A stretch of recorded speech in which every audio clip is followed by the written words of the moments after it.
Te rogamos, Señor Jesucristo, que la palabra llegue a nuestros corazones en tu nombre santo, en el nombre de Jesús. Amén y amén. ¿Cuántos dicen amén? Saluda a su hermano que está junto a usted. Amén. Puede darle su mano, amén, y tomar su lugar en esta hora. Aleluya. Dios siempre ha levantado hombres. Dios ha levantado hombres para hacer su obra.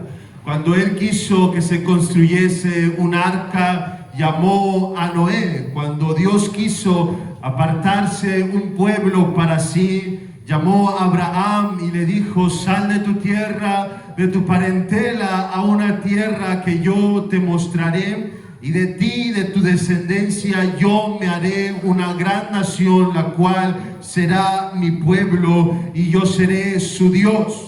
Cuando Dios quiso sacar a su pueblo de la esclavitud de Egipto, llamó a Moisés y le dijo: he descendido para liberar a mi pueblo de la esclavitud de Egipto. He escuchado su llanto, por tanto yo te envío a hablar ante Faraón. Cuando Dios quiso introducir a la nación de Israel, aleluya, después de haber caminado por el desierto a la tierra prometida, Dios levantó al sucesor de Moisés, el cual fue Josué el conquistador. Así Dios a lo largo de la historia bíblica ha llamado a jueces como Gedeón, Sansón y Samuel, a reyes como Saúl, David y Salomón, a profetas como Elías, Isaías y Jeremías. Cuando el Señor quiere hacer una cosa, siempre busca un hombre dispuesto. Dios los llama, los levanta y los envía. Hay un punto en la vida de todo hombre, aleluya, que debería de unirse el deseo con la voluntad de Dios. El deseo del corazón de Dios, unirse al llamado de Dios. Porque el llamado de Dios nunca es obligación para nadie. ¿Cuántos dicen amén? El llamado de Dios es una invitación a servirle, es un llamamiento, es que Dios lo levanta y lo envía a una misión, pero esa misión nunca es una obligación, aunque a veces así se siente. Jeremías lo sintió y lo expresó de esta manera, orando, diciendo al Señor: me sedujiste, oh Jehová. Otra versión dice: me engañaste, oh Jehová. Me sedujiste, oh Jehová, y fui seducido. Otra versión dice: me engañaste, oh Dios, y me dejé engañar. Fuiste más fuerte que yo y me venciste. Jeremías está expresando ese dolor que le provoca acudir al llamado de Dios, porque realmente le duele en su corazón estar haciendo lo que Dios le ha mandado. Entonces le dice: me has engañado y me dejé engañar. Me sedujiste y fui seducido por ti, porque eres más fuerte que yo, eres más inteligente que yo y me venciste. He obedecido a tu voz y me ha provocado dolores, me ha provocado dolencia, me ha provocado aflicciones. Todos los días sufro afrenta a causa de servirte a ti, y sufro la burla de mis enemigos, de los que deberían de ser mi pueblo. Dice Jeremías: sufro afrenta, dolor y burla. Entonces dice Jeremías: dije en mi corazón, no me acordaré más de Dios y nunca más hablaré en su nombre. Sin embargo, dice, había en mi corazón un fuego ardiente metido en mis huesos. Quise sufrirlo, quise soportarlo y no pude. Aleluya. Lo que Jeremías está diciendo es: quise resistirme al llamado de Dios, pero me fue imposible. Hay un punto en la vida del hombre donde se une el llamado de Dios y el deseo del hombre. Filipenses capítulo 2 verso 13 nos dice: porque Dios es el que en vosotros produce así el querer como el hacer por su buena voluntad. Esto quiere decir que Dios nos pone el deseo y Dios nos pone la capacidad de hacer aquello que deseamos hacer. De Dios viene el deseo, de Dios viene la intención, de Dios viene querer hacerlo. Por eso es que Pablo dice: ¿por qué he de gloriarme de predicar el evangelio? Pues me es impuesta la necesidad. No tengo de nada de qué gloriarme, porque lo que siento hacer de Dios viene. Me es impuesta necesidad y ay de mí si no predico el evangelio. ¿Cuánto dice gloria a Dios? Entonces lo que Filipenses nos está diciendo, hermano, de Dios viene el querer como el hacer. Aleluya, es como que nos deja sin opción, sin alternativa y sin decisión personal. Pero siempre hay alternativa.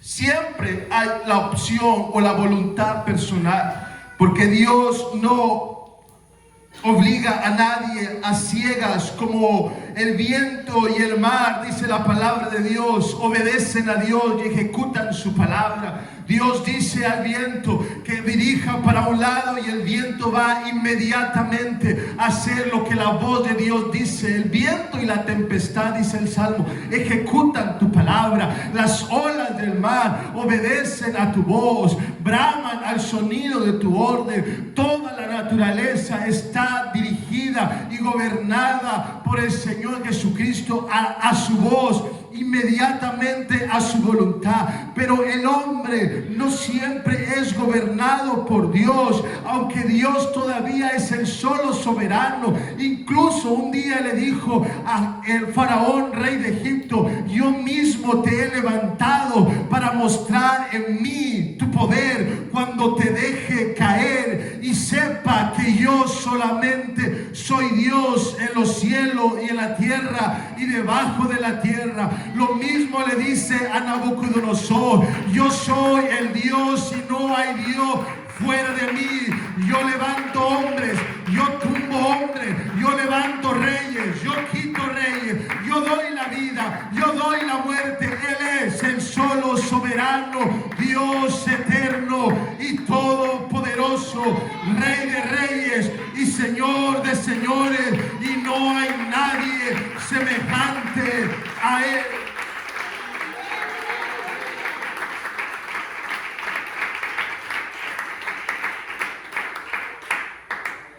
Yo no quiero ser de esos hombres que Dios levanta solamente para dejarlos caer y mostrar en ellos su poder. Aleluya, si en algún momento lo he sido, aleluya, que esa caída sea para usted y para mí un aprendizaje, como Nabucodonosor, cuando se glorió y dijo: por mi sabiduría, por mi poder y mi fuerza he logrado todo esto, por mi brazo. Entonces dice la palabra de Dios que salió de la casa como un animal de cuatro patas, aleluya, andando sobre sus cuatro extremidades. El rocío le caía sobre la cabeza, comía pasto como buey y le crecieron las uñas y el cabello. Después de 7 tiempos, dice la Biblia, que alzó sus ojos y reconoció: yo, Nabucodonosor, dice en Daniel, reconozco que no hay Dios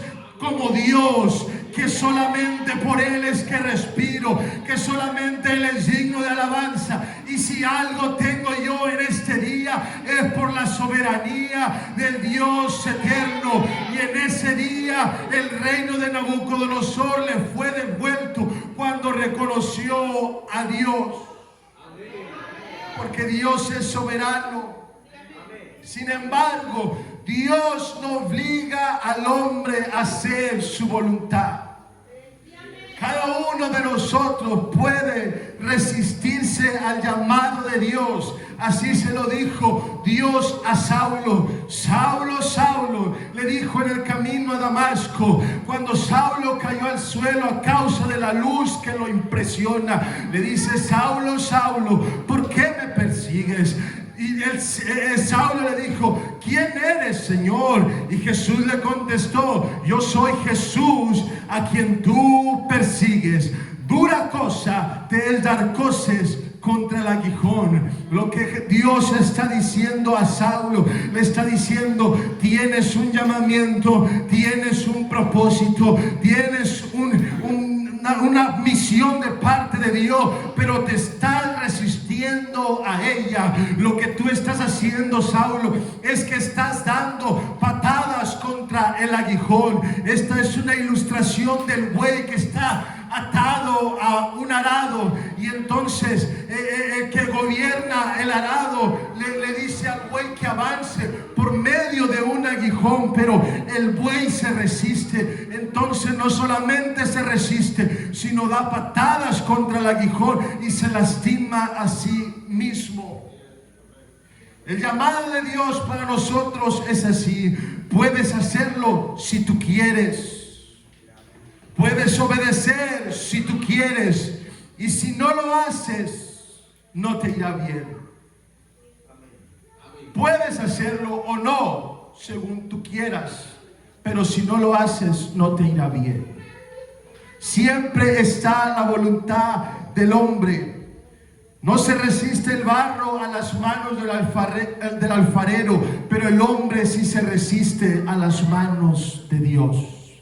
No se resiste el barro a las manos que lo trabajan, que lo moldean, que lo pone en la rueda, que lo trabaja, que lo calienta, que lo decora. No se resiste el barro a las manos del alfarero, pero el hombre sí se resiste a las manos de su Dios. Aún con todo y eso, la paciencia y el amor de Dios son sobremanera grandes, y aunque el hombre se ha resistido por mucho tiempo, una vez más vuelve Dios a tomar a ese hombre, una vez más vuelve Dios a tomar a esa mujer, y empieza a obrar en su corazón, comienza a trabajar con su vida. Por eso dice la palabra de Dios: son por sus muchas misericordias que no hemos tropezado, que no hemos caído, porque nunca decayeron sus misericordias. Aunque corrimos de las manos del alfarero, Él una vez más fue a donde estábamos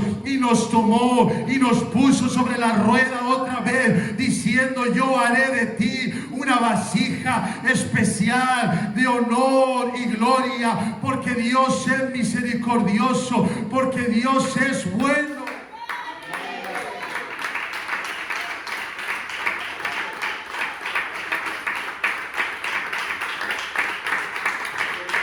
Siempre está la voluntad del hombre para obedecer o no obedecer a Dios. Y muchas veces, qué lejos está el llamado de Dios y el deseo del hombre.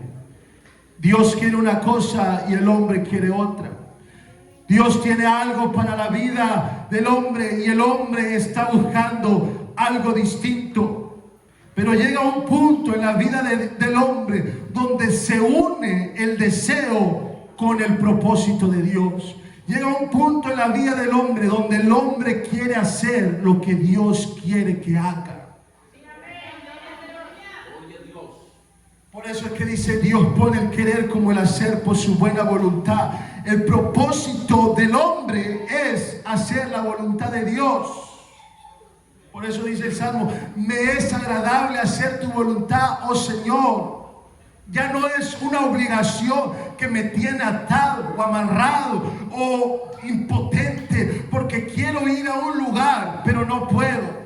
El pastor tiene un cayado y el cayado sirve para golpear a la oveja, para hacerla volver al camino, engancharla si es necesario. Pero el pastor no tiene el cayado sobre todas las ovejas al mismo tiempo, solamente con las negras que se portan rebeldes a veces. Pero en general el rebaño, dice la palabra de Dios, que oyen su voz y le siguen. La necesidad, el anhelo y el deseo de la oveja es seguir a su pastor. El deseo y el anhelo del corazón de la oveja. Las ovejas, dice el Señor, oyen mi voz y me siguen.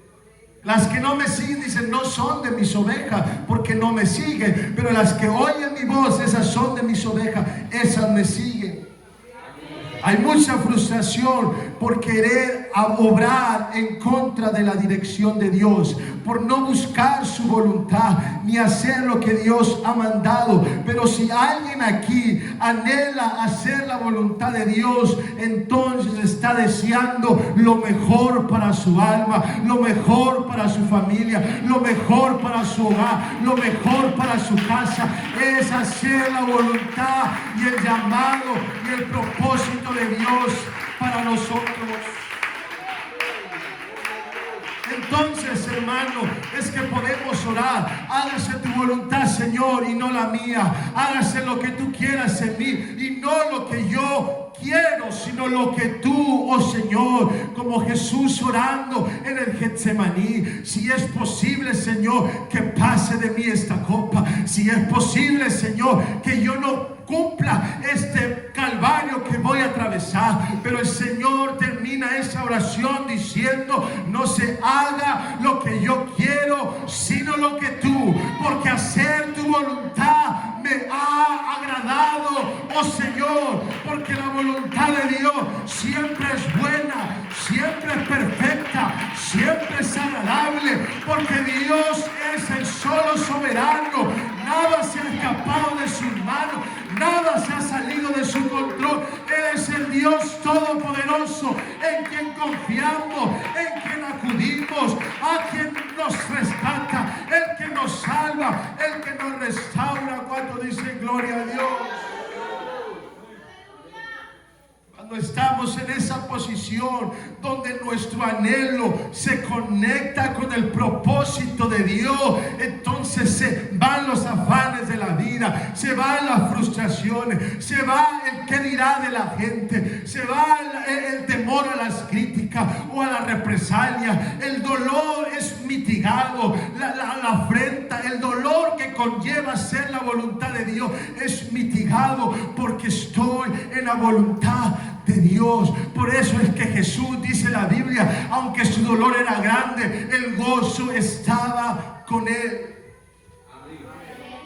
Cuando llegamos a ese punto, hermano, mueren nuestros deseos carnales, mueren los deseos de los ojos, porque son vanagloria de la vida. Estas cosas no provienen del Padre, sino del mundo. Y el mundo está pasando y sus deseos también. Pero el que hace la voluntad de Dios, ese permanece para siempre. Cielo y tierra pasarán, pero el que hace la voluntad de Dios, ese permanece para siempre. Él no es de este mundo, él no tiene su ciudadanía en este lugar.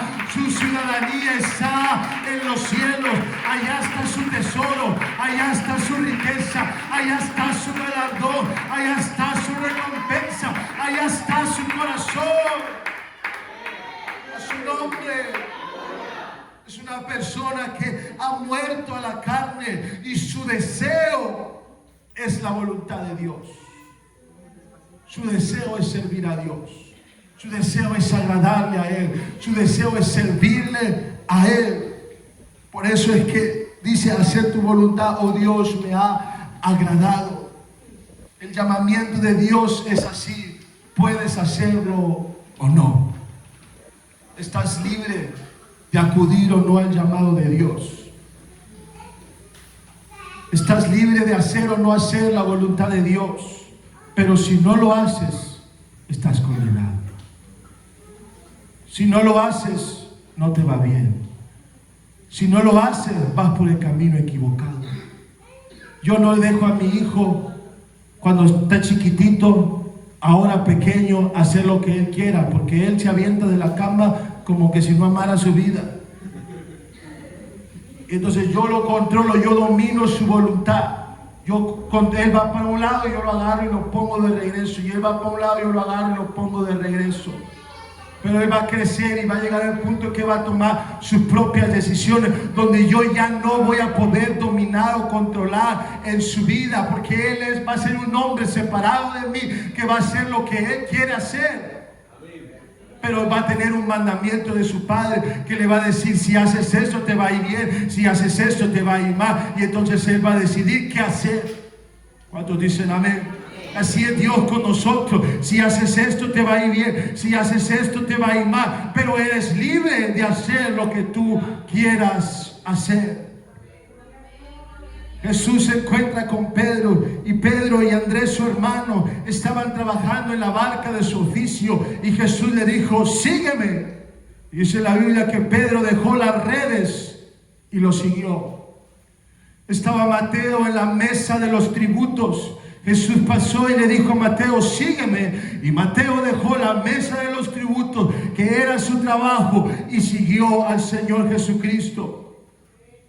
Estaba otro hombre al cual el Señor le dijo: sígueme. Pero este le contestó: déjame que primero mueran mi padre y mi madre, y cuando ellos hayan muerto y yo los entierre, entonces te seguiré. A lo que Jesús le contestó: deja que los muertos entierren a sus muertos, y tú ven y anuncia el reino de Dios. Deja que los muertos entierren a sus muertos, y tú ven y sígueme. ¿Cuánta gente no hay poniendo pretexto, resistiéndose a las manos del alfarero, resistiéndose al que le llama, y vive una vida frustrada? Es como un saco que nunca se llena y lo está queriendo llenar con todas las cosas de este mundo. ¿Sabe qué puede llenar la vida del hombre? Es estar parado en aquello para lo cual fue hecho, y fuimos hechos primeramente para alabar a nuestro Señor Jesucristo, para exaltarle, para reconocerle, para honrarle y bendecirle.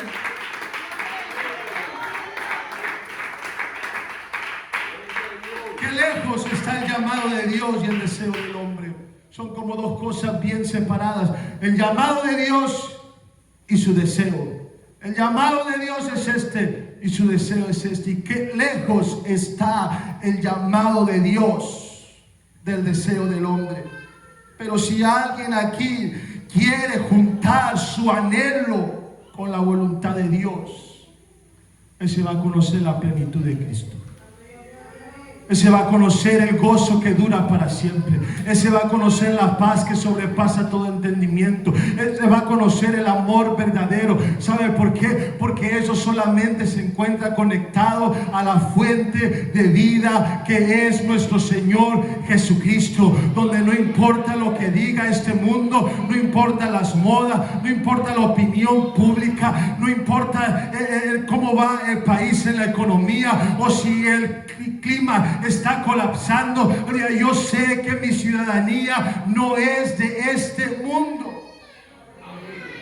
No importa que parezcamos bichos raros en contra de la corriente y nos digan radicales, nos digan que estamos salidos de orden. ¿Sabe una cosa? Así dijeron a todos los hijos de Dios en el Antiguo Testamento. Los afrentaron, los golpearon, pero Jesucristo dijo: bienaventurados son cuando por mi causa os vituperen y os persigan y digan toda clase de mal contra ustedes por causa del Evangelio de Dios.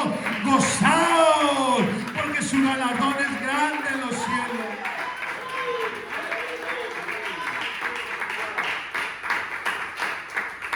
Alguien aquí quiere unir su voluntad a la voluntad de Dios. Amén. Cueste lo que cueste.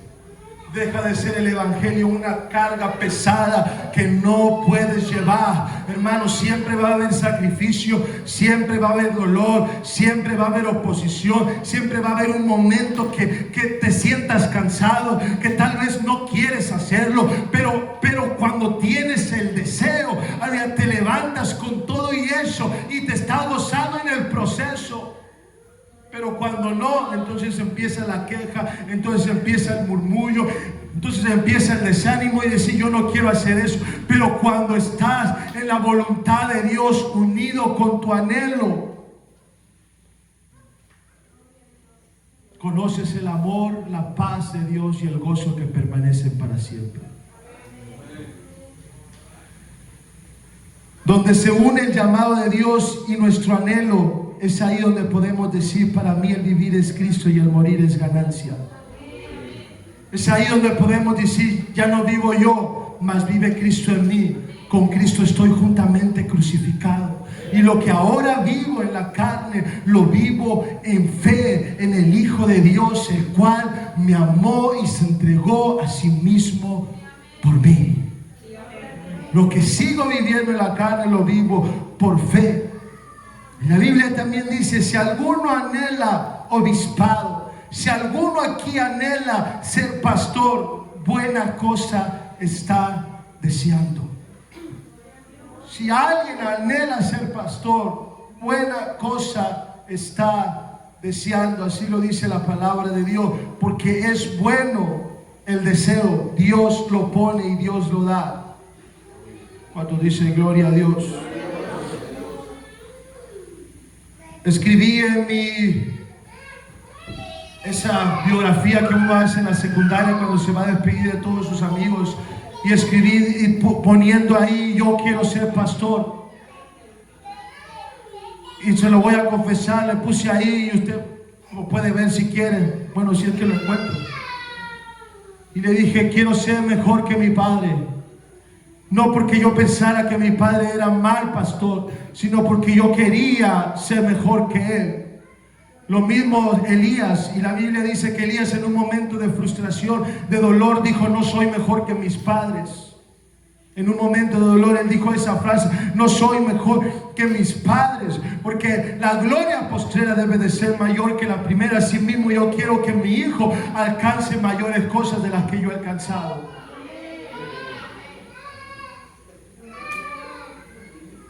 Pero no sabía lo que decía hasta que ya fui pastor. No sabía lo que conllevaba ser pastor hasta que fui pastor. No sabía lo hermoso que es tener un pastor hasta que fui pastor. No sabía la bendición que es tener un pastor hasta que fui un pastor. Cuando estamos entre el rebaño y miramos a nuestro pastor y decimos, oh, qué bendición tener un pastor. Pero realmente no sabemos lo que es hasta que no estamos del otro lado, y es cuando más se valora. Es igual cuando tú eres hijo de tu mamá y dices, qué bueno que tengo mamá. Pero hasta que eres mamá te das cuenta del regalo tan precioso que tienen tus hijos contigo. Cuando eres hijo y miras a tu padre y dices, qué bueno que tengo un padre. Pero cuando ya eres tu padre te das cuenta del regalo tan precioso que es ser el padre de tus hijos o para tus hijos. Cuando dice gloria a Dios. Si alguien anhela ser pastor, dice la palabra de Dios, buena cosa desea. Pero es necesario que el pastor sea irreprensible, que sea marido de una sola mujer, que sea sobrio, que sea prudente, decoroso, hospedador, apto para enseñar, no dado al vino, no pendenciero, no codicioso de ganancias deshonestas, sino amable, apacible, no avaro, que gobierne bien su casa, que tenga a sus hijos en sujeción con toda honestidad.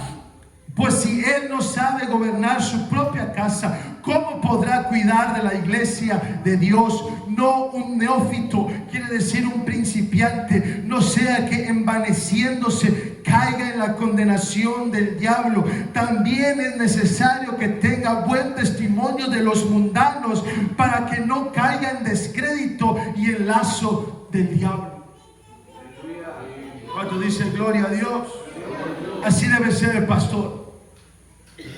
Así debe de ser el pastor, irreprensible, marido de una sola mujer, sobrio, prudente, decoroso, hospedador, apto para enseñar. Mira, hermano, todas estas características son prácticamente de cualquier creyente, excepto dos.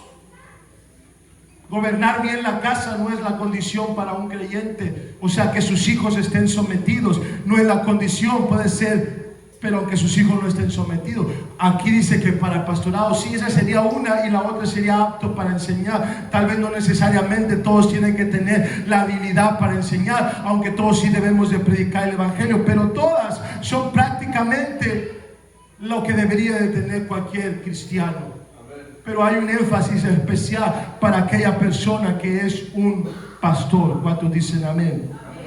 El pastorado es un llamado de Dios. Pero llega a un punto donde se une el deseo con el llamamiento. Y es ahí donde el Señor dice: les daré pastores según mi corazón, que os apacienten con ciencia y con inteligencia. El pastor es un regalo a la congregación. El pastor es un regalo que Dios da. Dice: les daré, les entregaré pastores según mi corazón, que os apacienten. Cuando dice gloria a Dios. Y eso es lo que yo quiero ser un pastor según el corazón de Dios. Soy hombre igual que usted, sujeto a pasiones igual que usted. Soy un hombre que sufre tentaciones, dolores, debilidades emocionales, del carácter, del pensamiento, del alma, del corazón, con un pasado, un trasfondo, con temores a veces. Soy un hombre igual que usted, con una responsabilidad delante de usted, que quiere pastorearle con lo mejor que yo pueda, como la palabra de Dios dice, conforme al corazón de Dios. Pero esta no es una obra que el pastor haga solo. Este trabajo, aleluya, el pastor está aquí para enseñar, instruir, pero este es un trabajo que hacemos todos y cada uno de nosotros. Porque la Biblia nos dice: la mies es mucha, mas los obreros son pocos. Rogad al Señor de la mies que envíe obreros a su mies. Orad al Señor de la mies que envíe obreros a su mies. Lo que el Señor está diciendo es que la cantidad que hay que recoger es más grande que las manos dispuestas para trabajar. La cantidad de trabajo que hay que hacer es mayor que la cantidad de hombres dispuestos a trabajar, dispuestos a unir su anhelo con el anhelo de Dios, su voluntad con la voluntad de Dios, aunque cueste, aunque sea difícil. ¿Cuántas veces he tenido que, ya lo decía mi hermano hace un momento, tomar decisiones difíciles que me son pesada carga, que estoy entre dos cosas o entre tres situaciones y digo: ¿qué tengo que hacer? ¿Qué tengo que escoger? ¿Qué es lo que debo de decidir en este momento? Porque hay muchas cosas que quedan en la decisión del que está a cargo. Pero muchas veces, o siempre oro a Dios por sabiduría, siempre que doblo mis rodillas digo: Señor, dame sabiduría, dame entendimiento, dame inteligencia. Siempre se lo oro al Señor. Y también le digo al Señor: quiero hacer lo que sea mejor para ellos. Eso es algo que fui aprendiendo con el paso del tiempo. Quiero hacer lo mejor para la iglesia. Porque yo como persona tengo deseos, tengo anhelos, tengo sueños, tengo cosas que quisiera lograr y hacer. ¿Cuántos me siguen? Pero llega un momento en el que va uno entendiendo que tiene que dejar cosas, desprenderse de oportunidades, desprenderse de cosas, con tal de cumplir el llamado que Dios ha depositado en mí. Y entonces es cuando he entendido lo mejor que puedo hacer es buscar lo que sea lo mejor para ellos, para usted, para la iglesia, para la congregación, para esta familia en Cristo Jesús. Lo mejor que puedo hacer es hacer las cosas. Y no estoy aquí diciendo que tengo que vivir para agradarlo a usted, porque a usted a veces le gustan cosas que no le agradan a Dios y le tengo que enseñar. Tengo que corregir, pero en general el beneficio tiene que ser siempre pensado para la iglesia, siempre pensado en usted, en dar el mejor servicio para usted, en dar el mejor alimento para usted, no conforme a los deseos mundanos que a veces prevalecen, sino conforme a la voluntad de Dios, que es a donde debemos estar. Y mi deseo para todos y cada uno de ustedes es que tu anhelo y tu deseo se conecte con el propósito de Dios en tu vida. Porque Dios tiene un propósito para ti, Dios tiene un llamado para ti, Dios tiene una misión para ti. Que tu anhelo y tu deseo se conecten con lo que Dios tiene para ti, para que no sea para ti como una carga la cual no quieres hacer o cumplir, sino una bienaventuranza, un deseo, una pasión y un anhelo por hacer aquello que Dios nos envía a hacer. La palabra de Dios nos dice: he aquí, yo os envío como ovejas en medio de lobos. Sed pues prudentes como serpientes y sencillos como palomas. ¿Cuántos me van a ayudar? ¿Cuántos me van a ayudar a hacer este trabajo? Porque no es de uno solo. Yo sembré, dice Pablo, Apolos regó, pero el crecimiento lo ha dado Dios. Vamos a estar sobre nuestros pies.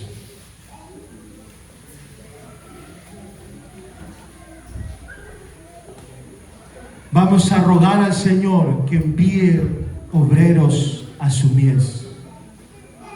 Si no llegan los obreros, hermano, la mies se pierde. Y ese es el llamamiento que cada uno de nosotros tiene delante de Dios.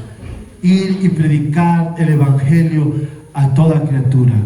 El que creyere y fuere bautizado será salvo, mas el que no creyere será condenado. Si no va el obrero a la mies, la cosecha solamente tiene un tiempo, si no se pierde. Si le pasa su tiempo, se pierde la mies, se pierde el cultivo, se pierde la siembra, se pierde todo. Tiene un momento para recogerse. La mies es mucha, los obreros son pocos. ¿Cuánto dice gloria a Dios? El llamado de Dios, puedes o no obedecerlo, puedes o no hacerlo, puedes o no acudirlo, pero si no lo haces, no nos va bien. Si no lo hacemos, hay frustración, hay dolor. Siempre que Dios quiera hacer algo, llama a un hombre o a una mujer que esté dispuesto. ¿Cuántos están dispuestos a servir a Dios? ¿Cuántos quieren seguir predicando el Evangelio? Aunque le cueste, aunque le duela, aunque tenga que renunciar a cosas. ¿Cuántos van a orar por su pastor?